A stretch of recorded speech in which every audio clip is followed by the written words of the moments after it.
prisionero.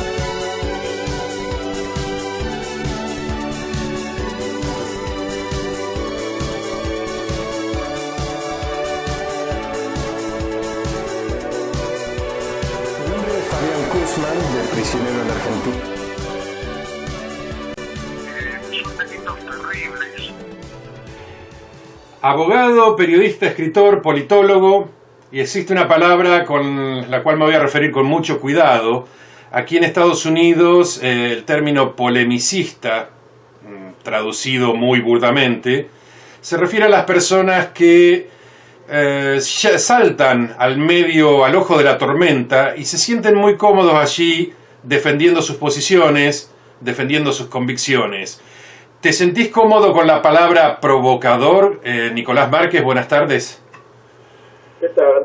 Muy buenas tardes, gracias por esta conversación. Me siento identificado con esa palabra. Es decir, el polemicista en Estados Unidos, otra vez repito, salta al ojo de la tormenta y allí se siente cómodo, muy cómodo. No es como si fuera polémico, es una derivación de la acepción. ¿Qué es provocador para vos en la Argentina? Vos decís que te sentís cómodo, pero además eso despierta pensamientos, despierta el debate o solo despierta un sentimiento negativo. Bueno, la provocación para mí es aquello que, no en el sentido hostil, de hostilizar a alguien, sino en el sentido de decir cosas que salgan del discurso oficialmente aceptado, popularmente aceptado, el tipo que dispara y dice cosas que cambian paradigmas. Que después uno pueda tener razón o no, bueno, eso es otra historia. Eso se va a discernir después que se genere una discusión en función de lo que uno disparó con un libro o con un artículo. Pero me interesa el concepto de salir del formato esquemático del pensamiento dominante en general, ¿no? Yo trato de hacerlo en mis conferencias, en mis libros y en mis artículos. Por supuesto que eso no quiere decir que yo tenga la verdad. Pero si eso genera debate, bueno, después veremos. Pero a mí eso me gusta, me divierte, es mi aporte. Me gusta salir de los paradigmas más o menos convencionales. Creo que eso que estamos presos o somos rehenes de un discurso oficial, de un discurso hegemonizado que hay que aceptar. Y yo me rebelo contra eso con mis modestos trabajos. Por supuesto, hay gente que le despierta interés, hay gente que adhiere, hay gente que dice, ah, mira qué interesante, y lo estudia y lo discute, y a otros les molesta. Bueno, la provocación genera reacciones múltiples. ¿Te has sentido perdido alguna vez en un debate, como decir esto no tiene solución y voy a dar un paso al costado por más que la gente, el espectador, piensa que perdí precisamente esta discusión, este debate? Si yo he sentido que he perdido algún debate...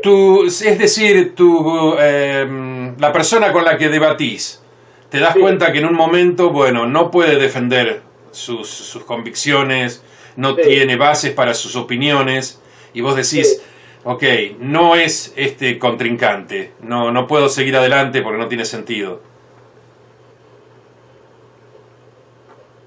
Mira, a mí lo que me interesa del interlocutor es la buena fe que tiene, la honestidad intelectual con la cual defiende su posición. Después hay contrincantes más hábiles, menos hábiles, contrincantes que te complican porque son inteligentes, más que uno por ahí, o no. Pero no, en general a mí el debate como tal, como concepto, me parece muy sano, muy bueno. Sería poco atractivo uno escribir, tirar una idea que no despierte nada a nadie, que sea totalmente apático, que sea intrascendente, ¿no? Hay debates que son enriquecedores y debates que no conducen a nada. Sí, esto que vos señalás me ha pasado. La otra vez escuché por ahí algo muy interesante, que debatir con un imbécil es como usar una bicicleta fija. Porque te fastidia, te aburre, te carga, te cansa, te agota y no te lleva a ningún lado. Precisamente. Esas cosas pasan. Y hay veces que salís sumamente enriquecido después de debatir, y si el interlocutor es un tipo armado, enriquecido, sólido, y te obliga a salir de ese debate y leer otras cosas para seguir vos mismo alimentándote, porque te abrió paradigmas también el interlocutor. Claro. Hablando de leer, tuve oportunidad de leer tu libro Perón, el fetiche de las masas. en el cual haces una especie de crítica, pero también una especie de reconocimiento al general Juan Domingo Perón en algunos puntos. Algo que no comparto, y vos sos la persona especializada para decirme si estoy equivocado. ¿Cuáles serían los logros de Perón que vos le reconocés en el libro? No, yo realmente tengo una opinión sumamente negativa de Perón. Me refiero más que nada cuando vos hablás, por ejemplo, del voto femenino. Ah, bueno, es cierto. Yo no me puedo oponer. A ver, durante la dictadura de Juan Perón se instauró el voto femenino, en el que se materializó para las elecciones de 1952. Sería un necio, yo que estoy en las antípodas de Perón y que mi biografía es totalmente crítica, sería un necio no reconocer ese gesto como un avance, como una cosa positiva. Después tengo mis reservas, porque eso fue una ley que se sancionó en el 47 y que, como Perón no confiaba en el voto femenino, nunca lo habilitó. O sea, estaba sancionada, pero no tenía operatoria. La mujer no votó. Claro. A partir del 47. Votó recién para las elecciones del 52 porque Eva Perón estaba sumamente mal, tenía los días contados, y propagandísticamente para esa campaña le servía que le lleven la urna a Eva en el lecho donde ya estaba desvaneciéndose, y votó digamos, allí donde estaba internada o en su lecho, no sé, el lugar físico ahora no me acuerdo, pero digamos, y explotó de alguna manera la sensibilidad de la gente. Por eso 4 años después de su sanción efectiva, recién Perón habilitó el voto femenino. Pero objetivamente el voto femenino, ¿cómo me voy a oponer a eso? No puedo no reconocer que eso fue algo positivo. Pero realmente, si bien yo no creo que en política exista el mal absoluto, hasta un dictador de los peores han hecho un puente, han hecho un acueducto, han hecho un hospital. No existe el mal absoluto en política. Pero si yo tengo que evaluar a Perón como tendencia, como resultado final, para mí le hizo al país un daño inconmensurable. De todas maneras, vos señalás que no existe el mal absoluto, el poder del mal absoluto en política. Puede ser que nosotros los argentinos idealizamos demasiado a la gente, en el caso de Perón, por ejemplo, y el voto femenino, vamos a utilizar las mismas palabras, es algo que debía ser dado por inercia, si se le llama. En 1872 estaba en Nueva Zelanda implantado el voto femenino, y uno espera que nuestros gobernantes, con un contrato tácito, hagan lo correcto. O sea, ¿Perón debería haber sido aplaudido por eso o simplemente hizo lo correcto y bueno, a seguir adelante?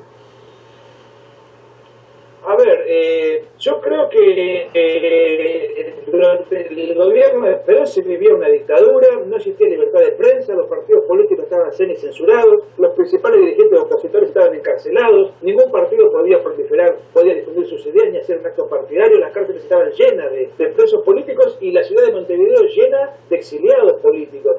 O sea, para mí las elecciones durante la dictadura de Perón eran una caricatura, eran una parodia. No las tomo en serio. Claro. Pero si a mí me preguntás puntualmente por una medida que habilita el voto femenino, yo no puedo decir que eso está mal. Si lo hizo por demagogia o por lo que fuere, bueno, eso es otra historia. Pero en concreto el voto femenino era una cosa, era una institución pendiente, no la habían hecho los radicales, no la habían hecho los conservadores, bueno, la hizo Perón. Con todo el desprecio que me genera su persona, eso fue un hecho que no puedo desconocer como valioso. Y es cierto, en el siglo XIX ya votaban en algunos lugares, pero, por ejemplo, en los Estados Unidos de América, país que admiro y que para mí es el guardián de la libertad, hasta mediados del siglo XX no votaban los negros. Es decir, y bueno, son cosas que los países tienen pendientes, y que afortunadamente después la van acomodando. Algunos acomodan este tipo de justicias antes, otros después. Sin dudas. Cerca de Estados Unidos tenemos a Cuba. Tu libro El Canalla describe la vida del Che Guevara y, bueno, cómo se llega al mito del Che Guevara, al mito de que hoy los chicos usen remeras con la cara del Che Guevara, cuando en realidad el hombre fracasó en cada propósito, en cada emprendimiento que intentó. En el Banco Central de Cuba, como guerrero, o con las campañas en África, en Bolivia, nunca se destacó. ¿Cómo surge este mito del Che Guevara?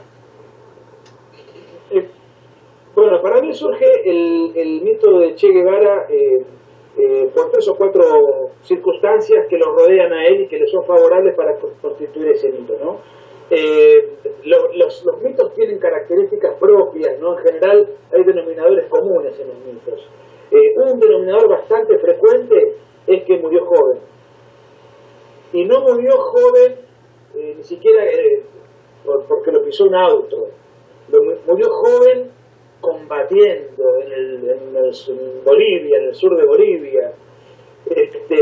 A la izquierda además se la juzga por sus objetivos, que son presumiblemente nobles, ir a salvar a los pobres de Bolivia en este caso, o a los pobres de América Latina. No por los resultados confirmadamente desastrosos. O sea, el comunismo, una vez que se instala, empobrece a todos, los esclaviza de una manera brutal, pero en lo propagandístico Che Guevara fue a liberar al campesinado de Bolivia, a pesar de no haber convencido a un solo campesino que se les une a su guerrilla. Sin duda, pero fue un hecho romántico, decís vos, el emprendimiento, la aventura. El hecho de morir joven, el hecho de ser de izquierda, porque si vos sos de izquierda te van a juzgar por los objetivos que la propaganda dice que vos perseguiste, no por tus resultados. El Che Guevara fracasó en todos lados, vos lo acabás de resumir. Y el modelo por el cual peleó el Che Guevara, que es el modelo castrocomunista, es la estética más acabada del fracaso. Sin embargo, no juzgan todo ese, ni a Che Guevara, ni a la Revolución Cubana, por los resultados que son confirmadamente desastrosos. Los juzga la propaganda por los objetivos que supuestamente nobles que en este caso Che Guevara perseguía, ¿no? Entonces, tenemos la cuestión de la entrega, de la vida, el martirologio por los pobres, ser de izquierda, morir joven, morir combatiendo, que también le da un halo peliculesco, y encima el Che Guevara era buen mozo. Por lo menos eso dicen las mujeres, que era fotogénico, que tenía un buen parecido, etcétera. A lo que hay que sumar otro dato que me parece, para estudiarlo, que son 2 fotos. La foto famosa de Korda, donde es una foto muy particular, tan exhibida en las remeras, y otra foto, por ahí no tan simpática, pero donde está Che Guevara muerto, y tiene como una forma crística. Muchos comparan eso, la barba, el pelo largo, cierta postura desgarbada, conforme al Cristo que nosotros conocemos a través de las pinturas y de las, digamos, ¿no? Es decir, esa cosa de entrega, de martirologio, también ha contribuido a fomentar la adhesión o la admiración de muchos. Eso es lo que se conoce del Che a nivel masivo. Lo que no se conoce del Che es su intolerancia, los fusilamientos que cometía, su desprecio hacia el que pensaba distinto, la arrogancia con la cual él se manejaba. Era un personaje terriblemente cruel, realmente era un personaje despiadado. Yo el libro le puse la palabra, el libro se llama, mi libro que publiqué en el 2009, El canalla, la verdadera historia del Che, porque él era hincha de Rosario Central, club de fútbol de la Argentina, que futbolísticamente el folclore popular apoda a los hinchas de este club como los canallas. Sí, es el mote. El mote, sí, simpático del folclore. Y él era hincha de Rosario Central. Y según la Real Academia Española, canalla es hombre ruin y despreciable, que yo creo que Che Guevara encajaba muy bien en esa definición. Entonces, jugando con las palabras y con el folclore argentino, el título lo pongo porque creo que Che Guevara perfectamente estaba en esa categoría. Encajaba en ese marco. El Che Guevara en Sierra Maestra fusiló 14 personas de su propio campamento por indisciplina, lo contaba él en su diario. Sí. Más la gente que fusiló después en Santa Clara, más la gente que mató por simple disidencia en el campo de concentración de la Cabaña, más los homosexuales que él mandó a castigar en la península de Guanacaví. Todas estas cosas no se ven en las películas, no se ven en las remeristas, no se ven en los documentales, y sin embargo no son cosas que invente uno o que uno haya recogido porque es un hábil investigador. La memoria del Che Guevara, del propio Che, va contando todo esto. O sea que hay una cosa curiosa en los guevaristas: no leen a Guevara, porque si no leyeran, se darían cuenta que no es un símbolo de la paz, un humanista filantrópico como muchas veces se lo muestra, sino que al contrario, es la antítesis de la tolerancia, la antítesis de la libertad, la antítesis de un montón de cosas, de cualidades que se le atribuyen. El mito, según luego la Real Academia Española, es persona o cosas a la cual se le atribuyen cualidades que no tiene. Y al Che se le atribuyen cualidades que el Che no tenía. Sin duda. En una conversación con el general Heriberto Auel, él me dice que está en Miami, precisamente antes hablábamos del Instituto Interamericano, y él comentaba que le mostraron una filmación, seguramente en tus investigaciones la habrás visto, donde el Che Guevara fusila a 3 paisanitos, 3 campesinos cubanos, porque después de volver del monte de un tiempo no mostraban el espíritu de la revolución.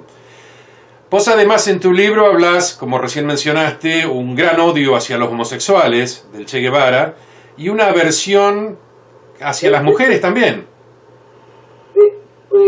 Digamos, el desprecio de los homosexuales no era algo solamente propio de Guevara, sino del comunismo en general, ¿no?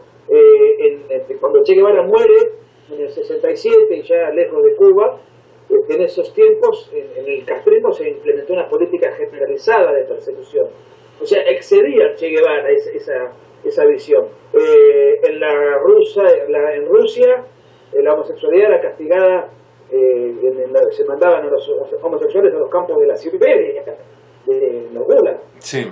Y en la China maoísta se los castraba. O sea, no es un tema solamente imputable al Che Guevara. Lo curioso es que hoy es la izquierda la que reivindica la diversidad sexual después de que los mató y los masacró durante todo el siglo XX. Pero vos me habías preguntado, disculpame porque me fui por las ramas. No, vos hablabas, señalaba que hablaba del tema de la homosexualidad y una especie de aversión para con las mujeres que lo rodeaban, o desprecio. Mirá, él no las tenía en cuenta en cuanto a combatientes, desde ese punto de vista. Yo no sé si desprecio, lo que yo sí te puedo decir es que él tenía una gran carencia afectiva, tuvo un gran desprecio y un gran destrato, sobre todo por su primera esposa, Hilda Gadea, peruana, que tenía rasgos aindiados, y que él la destrataba y se burlaba de esos rasgos aborígenes. Y se la destrataba y se burlaba de esos rasgos en sus cartas. Él lo escribe, él anota ese desprecio fisonómico por una mujer que a él no le gustaba y reconoce que era llamativamente fea, pero que lo mantenía, sobre todo en la primera etapa. Y es esta mujer la que le presenta luego a Guevara, le presenta a Raúl y a Fidel Castro en México. Bueno, después se deshace de esta mujer, y tuvo una hija con ella, de todas maneras, Hilda Guevara. Luego se vuelve a casar con otra mujer, Aleida March, ya de una clase social de Cuba, más o menos clase media alta, rubia, maestra, tenía otros cánones para él más atractivos, pero tampoco, y ahí tuvo 4 hijos más, pero tampoco la veía nunca, trabajaba todo el día, tenía sus amantes colaterales, tuvo hijos extramatrimoniales, y además vivía de guerrilla en guerrilla o haciendo de embajador informal. Nunca le dio a la vida de familia él la menor importancia. Tenía una suerte de imposibilidad personal de manifestar cariño, afecto. Se nota todo el tiempo eso. Y en alguna ocasión, en algunas de sus cartas, él reconoce esa incapacidad para poder manifestar cariño o algún gesto de ternura. Era una persona terriblemente dura. Con los hombres y con las mujeres. Sin duda. Nicolás, vos, claro, hablabas de, por ejemplo, que la izquierda, curiosamente, no lee sobre la vida de muchos de sus líderes, como en este caso el Che Guevara. ¿Estás de acuerdo que, de todas maneras, la izquierda se ha apoderado políticamente de la cultura? ¿O de la literatura en muchos casos? Yo cuando hablo de que el guevarista no lee a Che Guevara, hablo del simple frívolo que lleva una remerita, un banderín, o que en su automóvil nuevo y 0 kilómetros lleva una calcomanía, o que tiene un fondo de pantalla del celular de Che Guevara. El idiota útil. Uh-huh. Sí, no sé si es un izquierdista, es un idiota útil, un rehén de la propaganda, un políticamente correcto, digamos. Por eso, la izquierda se ha apoderado de esa mente, digamos. Claro, pero la izquierda, que es la que construye estos mitos y que el idiota útil acríticamente toma como propios, el núcleo duro, la izquierda sí tiene intelectuales, sí tiene lectores, sí tiene periodistas, sí tiene una profusa actividad intelectual, una intensa actividad intelectual. Tiene filósofos, tiene escritores, tiene dramatólogos, cinematógrafos, politólogos. La izquierda ha hegemonizado todas aquellas disciplinas que no se pueden tocar. Es difícil ver un obrero de izquierda que fabrica vasos de vidrio. Es difícil ver un empresario de izquierda que es el dueño de la fábrica. Es difícil ver un ingeniero de izquierda que es el que diseñó el vaso. Pero filósofos, psicólogos, sociólogos, los que enseñan ideas, o sea, abstracciones, cosas que no se pueden tocar ni palpar, que no tienen mucho contacto con la realidad, con lo concreto, ahí la izquierda hace estragos. Porque son ideas atractivas, constructivistas, de paraísos, de utopismos, están impregnadas del deber ser, y muchas veces la gente dedicada a la actividad intelectual tiene la tentación de apartarse de la realidad. Porque es mucho más fantasioso, más divertido apartarse de la realidad o soñar o ensoñarse con otros paradigmas que con la realidad tal como es. A veces la realidad tal como es duro aceptarla. Bueno, y hay una tentación que es la de escaparse de esa realidad. Y ahí aparecen las ideas de izquierda que son una suerte de droga ideológica, que te alejan de la realidad. Sin dudas. Nicolás, estamos hablando no solo de la Argentina, sino estamos hablando a nivel universal. La izquierda universal se compromete con esas ideas y no castiga ciertos errores de la misma izquierda de la manera que abusa del castigo de los errores de la derecha. Pablo Iglesias tal vez es un ejemplo en España. A ver, como decía hoy, la izquierda es juzgada por sus fines. Queremos que no haya pobres, queremos la igualdad, etcétera, etcétera. Bueno, cuando tuvieron la posibilidad de aplicar estos principios, ¿cómo les fue? O sea, ni siquiera se autoexaminan en función de sus resultados, que son confirmadamente desastrosos. Lo único que la izquierda se ha autoexaminado es cómo llegar al poder. Porque antes tenía otras herramientas, tenía el estalinismo, el maoísmo, tenía las guerrillas, tenía ejércitos. Ahora necesita apoderarse desde otro lugar. Pero para llegar al poder, la pregunta es, ¿para qué quieren llegar al poder si cuando llegaron ya fracasaron? Bueno, esa reflexión está en veremos, está en debate, no se sabe muy bien para qué quieren tomar el poder, para reeditar un fracaso. Cuando hicieron el socialismo del siglo XXI, este experimento chavista que involucró a la Argentina, Nicaragua, Bolivia, Correa, que todavía está vigente, pero que están retiradas, afortunadamente, en retirada por su propia implosión, ¿no? Sí. Le buscaron un poco la vuelta, porque encontraron algunas variables. Por ejemplo, no apuntaron más a reventar la propiedad privada, sino a mantener la propiedad privada controlada por el Estado y succionada por el Estado, con retenciones, con confiscaciones, con impuestos. Con la plata que se le saca al capital privado mantienen una masa mendicante de votos cautivos. Ayornaron algunas cosas, pero también fracasó. Porque esencialmente son ideas que no prosperan, no funcionan. Ahora, ¿por qué? Habiendo fracasado tantas veces en todos los continentes, en todos los idiomas, con diferentes religiones, con diferentes contextos, fracasan siempre. Y sin embargo, sigue habiendo izquierdistas permanentemente y están siempre, son partidos masivos y los intelectuales. ¿Por qué? Si ya fracasó tantas veces. Y acá me acuerdo de una frase de Mises que yo leí, creo que en la mentalidad anticapitalista. Él decía que, él hablaba del problema del resentido, ¿no? Que uno está resentido cuando odia tanto que no le importa soportar daño personal grave con tal de que los demás se perjudiquen también. Entonces, la izquierda es un refugio ideológico de los resentidos. Y el resentimiento es una mala pasión del ser humano que va a estar siempre con el ser humano. Y siempre tiene una droga psicológica que le permite temperar al resentido su dolor interior. Si yo tengo un fracaso por culpa mía, y vos venís con un catecismo izquierdista y me vas a decir, no, la culpa no es tuya, la culpa es del imperialismo, la culpa es de tu patrón, la culpa es del sistema, de la cultura vigente. Entonces, la izquierda es un gran receptáculo de capta resentidos. Es una maquinaria de capturar resentidos. Por eso tiene tanta cantidad de gente que lo sigue, a pesar de que no tengan un solo caso en la historia de un proyecto político izquierdista que haya sido exitoso. Ni uno. Bueno, fue una de las grandes pequeñas obras de la literatura universal, es Rebelión en la Granja, de George Orwell, y pinta muy bien el panorama de cómo fracasa la izquierda, cómo fracasa el comunismo.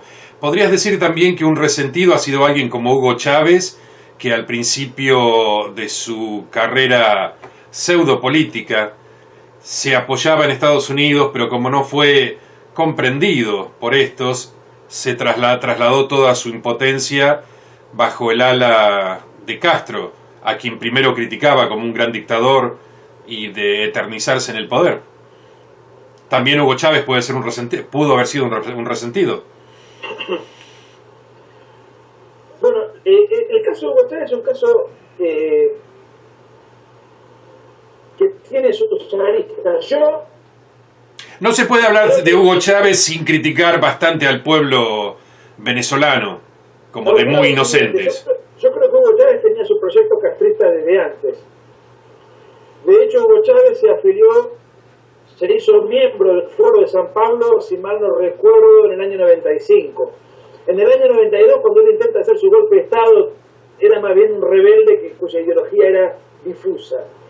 Pero él ya 4 años antes, por lo menos, de ser presidente / dictador de Venezuela, él ya tenía todos sus vínculos con el Foro de San Pablo, tenía sus vínculos con la FARC, con las cuales parte de ellas le financiaron la campaña, ya había tenido alguna reunión con Fidel Castro. Es cierto que su proyecto político se consolida y se radicaliza en el 2002 cuando le hicieron ese pequeño desaire, esa pequeña destitución de abril del 2002 que duró 48 horas. Sí. Pero yo creo que ya Chávez, por los motivos que inclusive su hermano era guerrillero y él estudiaba marxismo en su pueblo natal de muy joven. Ese marxismo después lo mezcló con un nacionalismo latinoamericanista cuando él ingresa al colegio militar. El que yo sí creo que tomó la estrategia de hacerse el norteamericanista para después traicionar a Estados Unidos fue Castro. Sí, en los tiempos de Eisenhower. Exactamente, pero y de hecho con una torpeza notable por parte de Estados Unidos que le soltó la mano a Batista, bueno, toda una historia que...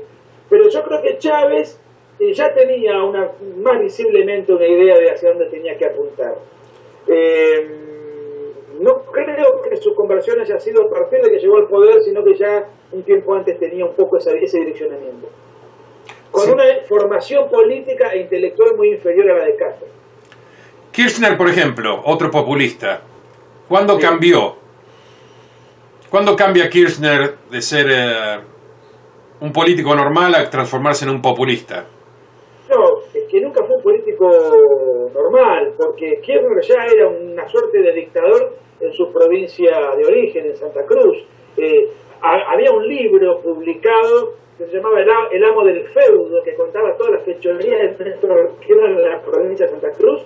Todos los medios de comunicación estaban en sus manos, la Corte Suprema de la provincia en sus manos, los jueces en sus manos, persecuciones políticas, había reformado la Constitución para tener una reelección indefinida. Lo que pasa es que la provincia de Santa Cruz de Argentina es muy grande. La provincia de Santa Cruz, en un momento donde no había internet ni redes sociales, estaba casi muy cerca digamos, después de Tierra de los Fuegos, o sea, en el confín del mundo, cerca de las Islas Malvinas. Entonces, los argentinos no conocían bien quién era Kirchner, solamente lo conocían los santacruceños, que es una provincia de muy pocos habitantes, ¿no? Llegó al poder con esos antecedentes, pero con esos antecedentes que muy pocos argentinos habían advertido. En un momento político de mucho descontento social, con la partidocracia estable, con los elementos estables del establishment partidocrático argentino. Y aparece un personaje que viene de ese lugar pero que nadie lo conoce. Entonces pareciera un outsider. Y fíjate que eso fue un fenómeno que no se dio solo en Argentina. Chávez también era un outsider que aparece en escena en Venezuela, alguien que pareciera ser extrapolítico, con un descontento que había en ese momento en Venezuela para los dos partidos estables, que estaba que Carlos Andrés Pérez, bueno, todo el sistema que estaba corrompido. Lo mismo pasó en Ecuador cuando aparece Correa en escena, un personaje que no viene de la política. Y Evo Morales fue otro personaje muy distinto, aparece en un momento donde América Latina está en crisis por diferentes motivos, de crisis internacional, aparecen tipos que irrumpen de la nada, en el caso de Kirchner más que nada por su desconocimiento y por su lejanía, y bueno, la gente como mal menor vota esto, porque se hartó de lo que estaba establecido. Pero Kirchner no se convirtió nunca ni en un delincuente, ni en un populista, siempre lo fue. Siempre tuvo esas condiciones, lo que pasa es que antes reducida a su pequeño margen de maniobra, que era una provincia chica y despoblada. Sin duda. Cuando tuvo el poder más grande, pudo explayarse de una manera muchísimo más visible y dramática para todos. Y allí se convierte en uno de los campeones de los derechos humanos. Bueno, a ver, para mí, a muchas veces a mí me dicen, bueno, vos no estás de acuerdo con la política, me dicen en alguna nota, vos estás en desacuerdo con la política de derechos humanos de Néstor Kirchner. No, yo no estoy en desacuerdo con la política de derechos humanos de Néstor Kirchner. Yo lo que digo es que jamás aplicó una política de derechos humanos. Lo que él aplicó fue una política de reivindicación y glorificación del terrorismo subversivo, castrista. Se apoyó en esos grupos, los elogió, los glorificó, los indemnizó, les dio ministerios, secretarías a todos los sectores homicidas y criminales de la guerrilla de la década del 70, que pertenecieron a la generación de Néstor y Cristina Kirchner, de la juventud, pero que ellos no participaron jamás de todo eso, de todas esas insurrecciones, de toda la guerrilla que ensangrentó el país, y de manera contraria, un ensañamiento desmesurado con los militares que afortunadamente le ganaron la guerra interna a esa guerrilla. En ese entonces. Y a partir de ahí vino una cacería de brujas, cambió la Corte Suprema que había por otra para que se modifiquen leyes, se modifiquen interpretaciones legales, se apliquen leyes de manera retroactiva, se viole la Constitución y se empiezan a perseguir de manera exclusiva y excluyente a militares, mayormente gente de 70, 80 y 90 años, que tuvieron alguna participación durante la guerra contra la subversión, y empezó una cacería ilegal, selectiva e ideologizada contra el sector victorioso, a la vez que una reivindicación, remuneración, glorificación del sector culpable de la guerra, que fue el sector que agredió al país, que fue la guerrilla castrocomunista, organizada fundamentalmente en dos aparatos militares, que fueron los Montoneros y el ERP. Los dos capacitados en Cuba, los dos entrenados, con varios miles de combatientes, que en su época era la guerrilla más importante, por lo menos del hemisferio, que cometió 22.000 atentados, que cometió 5.000 colocaciones con bombas, 1.800 secuestros, guerrilla rural y urbana, apoyada por el castrismo en su momento, apoyada por el allendismo chileno también en su momento. Bueno, Argentina vivió una tragedia. Y tal vez, como decís en tu libro, también apoyada por el espíritu del Che Guevara, que había que crear muchos Vietnams en el mundo. El Che Guevara influyó muchísimo, no solo en la Argentina, sino en todas las guerrillas de los años 70. Porque cuando Che Guevara muere, hoy hablamos del Che Guevara romántico, pacifista de las remeritas. Este es el Che Guevara que vemos hoy. En los años 70, esta distorsión del Che Guevara no era así. Las guerrillas tenían una edición bastante real del Che Guevara, bastante fidedigna. Lo leían, lo imitaban. Por eso mataron a la cantidad de gente que mataron, porque eran terriblemente duros y crueles. Y el guevaranismo latinoamericano lo pudimos ver en los Tupamaros en Uruguay, los Montoneros y el ERP fundamentalmente en Argentina, el MIR en Chile, bueno, los Tupamaros, el MRTA peruano, Sendero Luminoso, el movimiento Farabundo Martí, bueno, la guerrilla del sandinismo nicaragüense. Es decir, hay mucho. El legado de Che Guevara fue lamentable, porque inundó de baño un continente y en todo caso lo que hoy tenemos es una caricatura del Che Guevara bueno y pacifista. Pero las guerrillas de los años 70 tomaron como referencia a Che Guevara verdadero, al que decía, tenemos que convertirnos en una máquina de matar. Eso es lo que decía Che Guevara, ¿no? Y eso, ese Che Guevara verdadero, fue el que levantó como estandarte la guerrilla latinoamericana, y en el caso de Argentina lo levantó el ERP fundamentalmente y tangencialmente los montoneros. Hablamos de lucha. En uno de tus discursos, en una de tus exposiciones, señalás que los presos políticos están precisamente presos por haber cumplido con su deber. Creo que es una frase que te hemos robado mucho. ¿Hay alguna clase de, por así llamarlo, algo que se le pueda echar en cara al gobierno militar con respecto a la lucha armada? Algo que vos digas, esto no debió haberse hecho. Yo lo que creo haber dicho es lo siguiente: los militares no están presos por lo que hicieron mal, están presos por lo que hicieron bien. Y lo que hicieron bien fue haber ganado la guerra al comunismo, al terrorismo, que tenía un propósito comunizante para la toma del poder. Precisamente en escarmiento por haber hecho eso y están encarcelados, no por haber hecho alguna situación relativa a violaciones a los derechos humanos, porque si realmente el objetivo fuese abrazar los derechos humanos retroactivamente y repudiar toda forma de violencia y toda forma de brutalidad, tendrían que estar las cárceles llenas de guerrilleros también. Entonces, ¿por qué solamente con los militares y no con nosotros? Porque los militares ganaron. Claro. Entonces se los castiga por haber ganado la guerra. Ahora, ¿cuál fue el error de los militares en el marco de la guerra antisubversiva? Mira, esto se puede analizar desde muchos ángulos, y realmente 30 o 40 años después podemos decir, esto debió haber sido así, este gol lo tendríamos que haber hecho así, tendrías que haber hecho este pase, este córner lo tendrías que haber tirado así, hablando de fútbol. Los militares heredaron una guerra civil que no crearon. Los militares heredaron un país destrozado por un gobierno que abandonó el poder político, que era el gobierno de Isabel Perón, López Rega, con la hiperinflación de Rodrigazo en medio de la guerra civil. Sí, habría que hacer un paréntesis también, si me permitís. El pueblo estaba a favor de ese golpe de Estado, incluso el Partido Comunista sacó una solicitada deseando suerte a este nuevo gobierno de facto. Vos sabés que yo me animo a decir que fue un golpe de apoyo virtualmente unánime. En todos mis libros, la única voz que escribió una nota desaconsejando un golpe unos días antes del golpe fue de un militar, el ingeniero Álvaro Sogaray, que decía, el golpe no conviene porque estos palestinos que hicieron este desastre van a ser salvados por los militares, se refería al gobierno peronista, y después lo van a juzgar. Que solucionen ellos el desastre que han hecho de este país. Porque hay una situación, para si alguien nos escucha y no es de Argentina, no van a entender muy bien de qué se trata. La guerrilla empieza en la Argentina visiblemente en los años 70, la guerrilla de los montoneros y del ERP. Había un gobierno de facto en ese momento que intentó llevar adelante una persecución antisubversiva con leyes, con jueces, etcétera, etcétera, etcétera.